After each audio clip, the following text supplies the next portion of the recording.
Assalamoalaikum, greetings of peace. My name is Hafsa and I'm your host for YATA Talks. Today in the studio we have a recurring guest, Brother Hosam Helal, who is an Imam and is willing to talk to us about Jihad and the definition of it. So, Assalamoalaikum, brother. Walaikum assalam.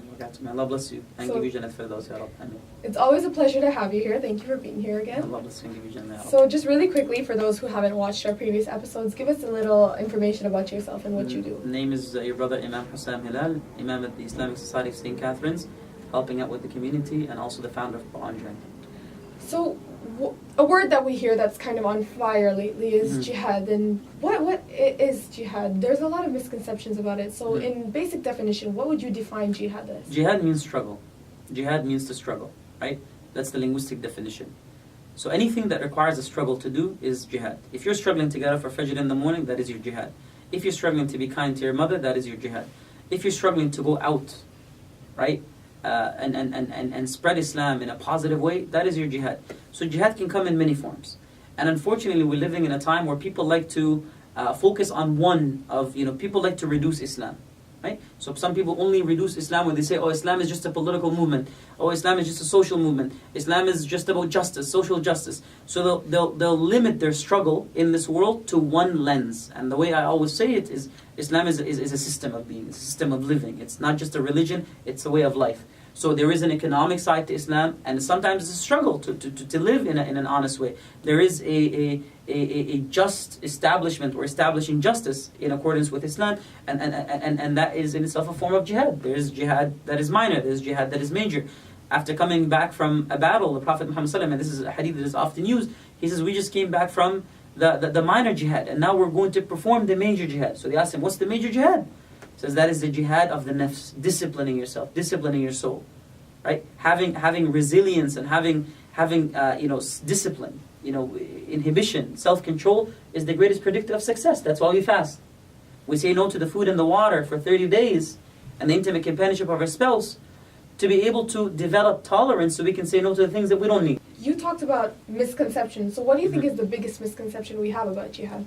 Well, some people assume that what ISIS right now is doing, just going around killing people, hurting people, that would be considered Islamic jihad. And some people think that inherent to Islam is this notion of holy war. You have to fight and you have to impose Islam upon everyone. This is incorrect. If you look at the way Islam has spread, for the most part, Islam has spread through the kindness, the beautiful behavior, the character of the Muslim merchants. And if you look at people in Indonesia, people in Malaysia, people in China, there are Muslims in China. Look at the way. Study your history. Look at the way Islam came to China. Look at the way Islam came to Andalusia or Muslim Spain, the way Muslims were kicked out. And the thing that I want to mention is, historically, Islam emerged in a place where there was a lot of physical violence.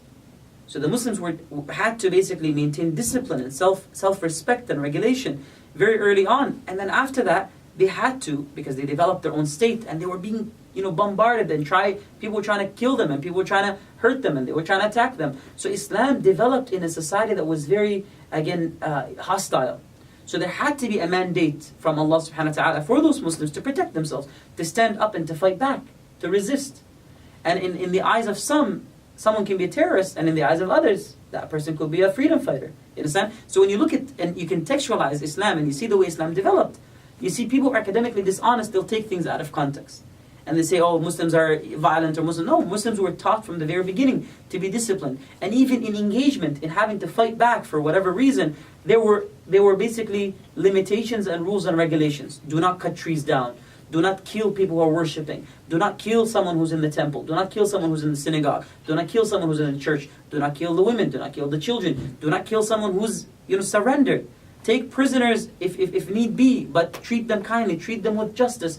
If you look at the Islamic rules of even engagement, they're a lot more humane and a lot more, conducive to humanity, right? And humanness than many of the modern, ways that people engage in these things, subhanAllah. And the other thing is, Muslims, Islamically speaking, under the Sharia, there is a right for a Muslim to basically not just protect his or her own state, his or her own affairs, his or her own house, and that is defensive jihad. There's also the right to maintain your ideology and respect and protect your ideology. Let me give you an example. The United States fought a war in Iraq, as an example.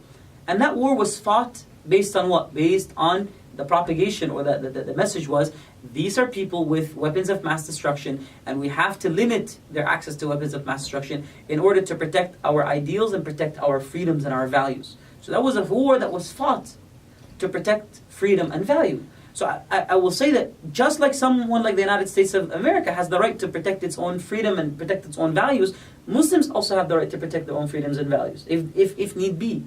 But there are rules of engagement, rules of combat. And that's why this discussion has to happen, again, among scholarly people who are, again, kind, gentle, loving, care about humanity, want to give back to humanity, and people who understand the text that is Islam and the context through which the text developed.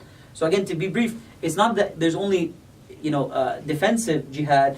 There is defensive jihad, there is offensive jihad, there are conditions, there are limitations, there are restrictions, there are guidelines, and the discussion is much more brief. But what I'd like to at least get the audience to understand for this brief introduction is to understand that the discussion is a deep one, and it requires much more research than you would like to, limit yourself to. And I want to finish by actually linking all of these discussions to 2 ayat in the Quran.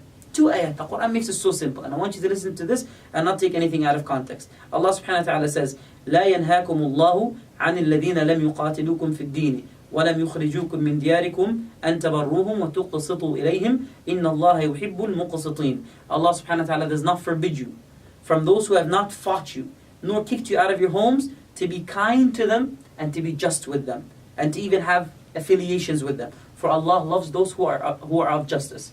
But إنما ينهاكم الله, Allah forbids you and tells you to stop affiliating with those who have killed you, fought you, kicked you out of your homes, and insisted upon basically kicking you out.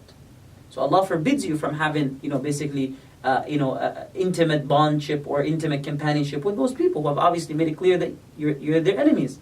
So these 2 ayat answer everything else. The ayah of the sword, everything else. Allah makes it clear.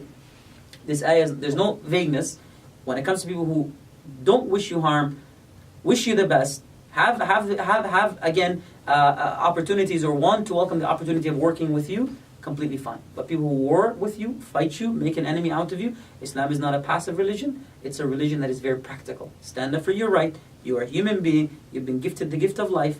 Stand up and protect that life and protect the sanctity of people around you in a just, fair, and appropriate manner.